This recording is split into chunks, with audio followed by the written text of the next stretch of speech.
Every pop-up drink stand should have sanitizing wipes, a spray bottle with a mix of water and vinegar, or a food-safe sanitizer, paper towels, hand sanitizer, a small trash bag setup, and a scrub brush for sticky spills. Let's break this down so it actually makes sense.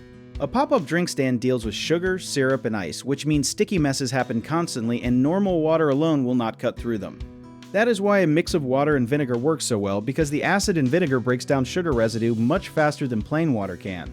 Something a lot of people do not know is that you should never mix vinegar with bleach, because it creates a toxic gas that is dangerous to breathe in even outdoors.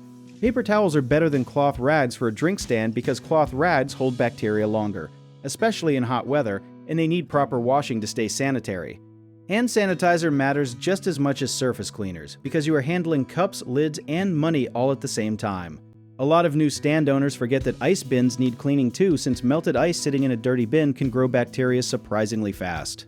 One common mistake is using the same rag or wipe on the counter and then on the ice scoop, which can spread bacteria between areas that should stay separate, so keep separate cloths for food contact surfaces and non-food surfaces.